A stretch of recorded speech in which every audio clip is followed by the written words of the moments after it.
The afternoon moved slowly across the plains, its heat pressing down in layers that softened color and blurred distance, when the ranger first noticed the shape beneath the acacia. At a glance it looked like shadow gathered at the base of the tree, a dark spill where light should have been. Only after several steps did the form resolve into muscle and mane, into the unmistakable outline of a male lion stretched long against the dust. He did not rise at the sound of boots against gravel. He did not turn his head. One ear twitched once, faintly, as if responding to something far away. His chest lifted in shallow intervals, uneven and thin, the breath barely stirring the coarse hair along his ribs. Each exhale came with a subtle tremor that traveled through his flank and disappeared into the ground. The ranger slowed, instinctively, placing each step with care, aware that any sudden movement could fracture what little balance remained in the moment. The lion's eyes were half open, dulled by exhaustion, reflecting light without focus. Flies hovered near the corners, settling and lifting again, unbothered by his lack of response. His paws were tucked close to his body, claws half-sheathed, as though he had tried to gather himself inward and failed. The muscles along his shoulders showed faint ripples when he attempted to adjust his weight, but the effort dissolved almost immediately. The wind slid through the thorn branches above, dropping brittle leaves that brushed against his mane and clung there. The ranger knelt several meters away and waited, watching for rhythm, for any sign of strength still present. Quietly, almost without sound, he said, "It's okay, big guy," not as a command, but as a reassurance to himself as much as to the animal. Minutes passed without clear change. The lion's breathing remained shallow, his nostrils flaring weakly with each intake of air. Occasionally, his tail twitched against the dust, tracing small, uncertain lines that vanished as quickly as they formed. His body carried the marks of long seasons, faint scars along his flank, worn pads on his feet, patches of thinning mane near the jaw, evidence of years spent moving, fighting, claiming space. Now he lay still, ribs pressing against skin, heat pooling around him. When he tried to lift his head, it rose only a few centimeters before falling back, stirring a soft cloud of red soil. A low sound escaped his throat, not a roar or a growl, but a thin vibration, more breath than voice. The ranger reached slowly for his radio, keeping his eyes on the animal, careful not to break the fragile thread of trust forming in silence.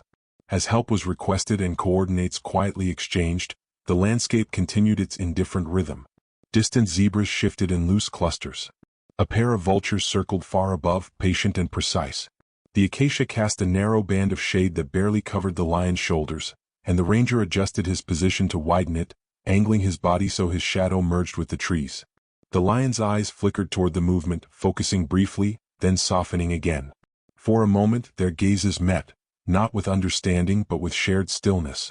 The heat shimmered between them. Grass whispered at the edges of the clearing.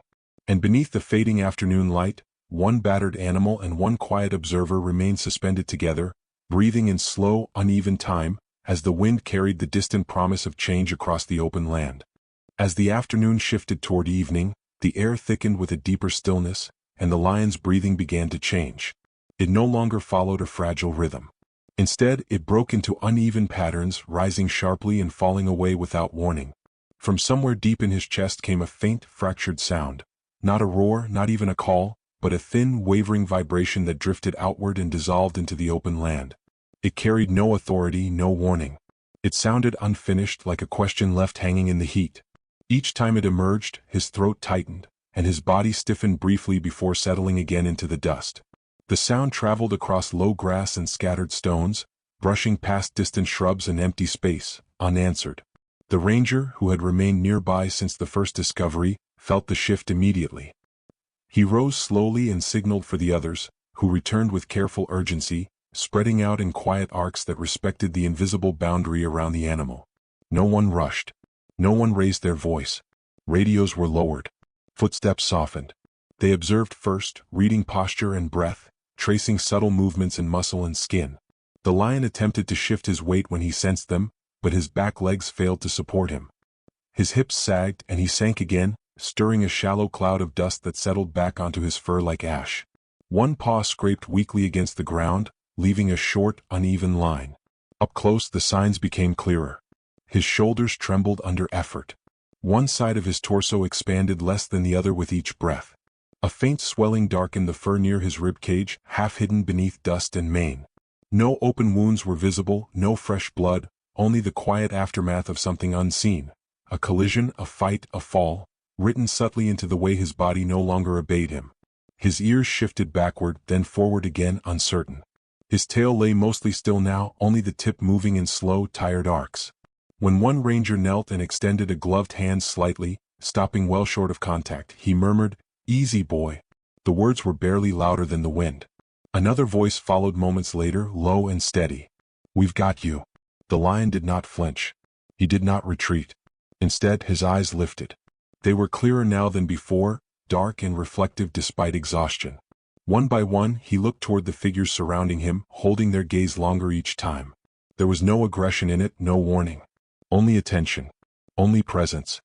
His breathing slowed as he watched them, as though concentrating on remaining where he was. When another broken call escaped him, it was softer than the last, more breath than sound, released as his head lowered again. Around them, the savanna continued its slow movements. Antelope shifted in the distance. Insects gathered near cooling shadows. A warm breeze passed through tall grass, bending it in waves. But within the narrow space beneath the acacia, time seemed to narrow and quiet. The rangers adjusted their positions, widening shade, preparing equipment with deliberate hands. The lion's eyes followed each movement, steady and unblinking.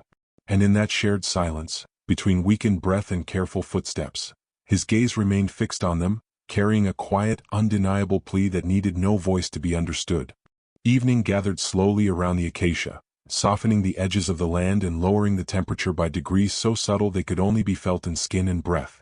The rescue team arrived without urgency, parking far beyond sight and walking the remaining distance in silence. They did not approach the lion directly.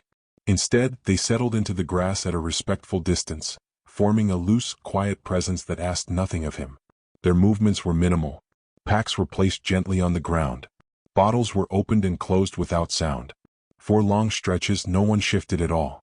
Time stretched outward, measured only by the slow drift of clouds and the gradual lengthening of shadows. The lion remained beneath the tree, his body folded inward with fatigue. His breathing had steadied somewhat, though each rise of his chest still came unevenly. Dust clung to the lower edge of his mane, darkened by sweat and heat. Occasionally he lifted his head slightly, scanning the line of seated figures. His ears rotated toward small sounds, fabric brushing skin, a distant bird call, then returned to neutral. He did not retreat.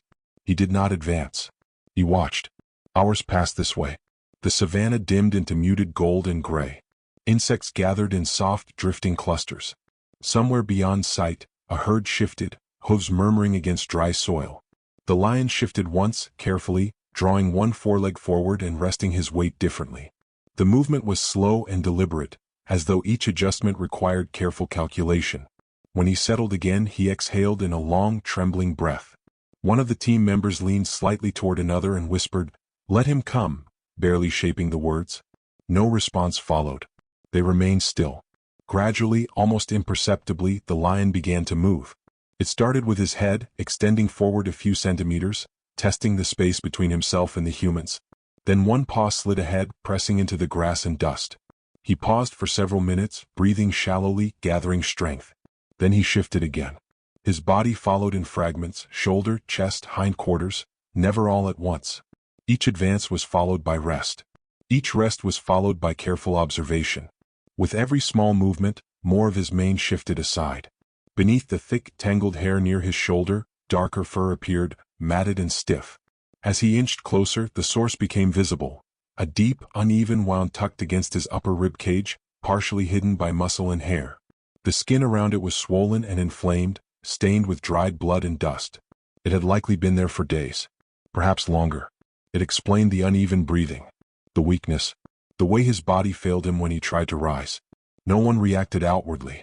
No sharp breath. No sudden movement. The team absorbed the sight in silence, adjusting only their attention, not their posture. One ranger spoke softly, almost to the ground. "You're doing well." The lion's ears tilted forward. He advanced one final time and stopped, now close enough that individual strands of his mane stirred in the faint breeze shared between them. His head lowered slightly, not in submission, not in threat, but in exhaustion. His eyes remained open, steady and dark, reflecting the shapes of the people who had waited for him. In that narrow space, between careful hands and wounded flesh, between instinct and restraint, something fragile settled into place. The air felt quieter. The grass barely moved. The rescue team remained where they were, patient and grounded, while the lion rested in their presence, breathing slowly beneath the fading light, allowing trust to exist without being named. Night approached gently, not as a sudden fall of darkness, but as a gradual softening of color and contrast across the land. The rescue team waited until the light was low and steady before moving closer, reading the lion's breathing and posture one last time. When he did not retreat, when his gaze remained steady and calm, they advanced in small increments, lowering themselves to their knees in the grass. Their movements were slow and deliberate, shaped by long training and quiet respect. No one reached for him yet. They let him feel their presence first. A veterinarian settled a few steps away, placing her kit carefully on the ground. She spoke in a low voice, barely audible. "Easy now." The lion's ears flicked, but he did not pull back. His chest rose and fell in uneven waves, and his sides trembled faintly with each breath. When a mild sedative was prepared and administered with practiced precision, his body relaxed only slightly, never fully releasing its tension. Even as his muscles softened, his head remained angled toward the tall grass beside him. It was then that the team noticed the pattern. Throughout the long hours of waiting, the lion had never shifted away from that narrow strip of vegetation. Every adjustment, every inch he had moved, had been measured in relation to it. His body had formed a barrier between the open plain and that hidden space. Even now, weakened and drifting toward shallow sleep, his front leg remained stretched protectively across the edge of the grass, as though guarding an invisible line. One ranger followed the direction of his gaze and slowly parted the stems with 2 fingers. At first there was nothing. Then the grass moved. A small, uneven sound emerged, thin and uncertain. Beneath the flattened stalks lay 2 tiny shapes pressed close together, their coats still faintly patterned, their eyes only partially open. They were no larger than house cats, their bodies rising and falling too quickly, too lightly. One shifted against the other, seeking warmth. Their ears twitched at unfamiliar scent and movement. They did not cry out. They remained still, trusting the shelter that had held them until now. "Cubs," someone whispered. The realization settled quietly among the team. The wound. The exhaustion. The refusal to abandon this place. The way he had stayed grounded despite pain and weakness. None of it had been random. He had not lingered beneath the acacia because he could not move. He had remained because he would not leave. The veterinarian adjusted her position, careful not to disturb the grass. She murmured, "He stayed for them." No one replied. No reply was needed. Treatment resumed with renewed gentleness. The wound was cleaned and assessed, debris removed, medication administered. Throughout it all, the lion stirred only slightly. Once, as a hand brushed near his shoulder, he released a low, breath-like sound, more vibration than voice. A ranger leaned close and whispered, "You're safe. We've got them." His breathing eased a fraction. The cubs remained hidden, bundled together in the dim space their father had defended with failing strength. Around them, the savanna exhaled into evening. Crickets began their quiet chorus. A cool breeze passed through bending grass. And beneath a sky slowly filling with stars, an injured guardian lay beside his fragile offspring, no longer alone in the work of keeping them alive. Morning returned to the plains in pale layers of light, spreading slowly across grass and stone, lifting mist from shallow hollows and turning dew into faint silver. Weeks had passed since the night beneath the acacia, weeks marked by careful monitoring, distant tracking, and long hours of waiting without interference. The team had withdrawn early, leaving only subtle markers and quiet observation points far from the lion's territory. Healing had been allowed to unfold on its own terms, guided by medicine and restraint, shaped by instinct and time. Now, from a low ridge at the edge of the reserve, the rangers and researchers watched in silence. The lion emerged first. He stepped out of tall grass with unhurried confidence, his body aligned and balanced, his shoulders moving in smooth, coordinated rhythm. The deep wound beneath his mane had closed and faded into a thickened line of scar tissue, partially hidden by new growth. His breathing was even. His head was held high, not in dominance but in quiet awareness. Each paw landed with purpose, pressing into damp soil and lifting cleanly again. Behind him, 2 smaller shapes followed. The cubs were no longer fragile bundles hidden in shadow. They moved on uncertain legs, still clumsy, still learning the language of distance and balance. One stumbled briefly, catching itself against a tuft of grass. The other paused to investigate a drifting insect before hurrying forward again. Their coats glowed softly in the early light, their faint spots still visible along their sides. They kept close, adjusting their pace to match their father's steady rhythm. He slowed when they lagged. He paused when they hesitated. Once, when one veered too far to the side, he shifted his path subtly, guiding it back without contact, without sound. His tail flicked once in quiet correction. His ears rotated constantly, reading the land. The plains stretched open before them, wide and unguarded. Distant antelope moved like shadows along the horizon. Birds lifted from grass in gentle bursts. The wind carried cool scents of water and earth. Nothing rushed them. Nothing demanded attention.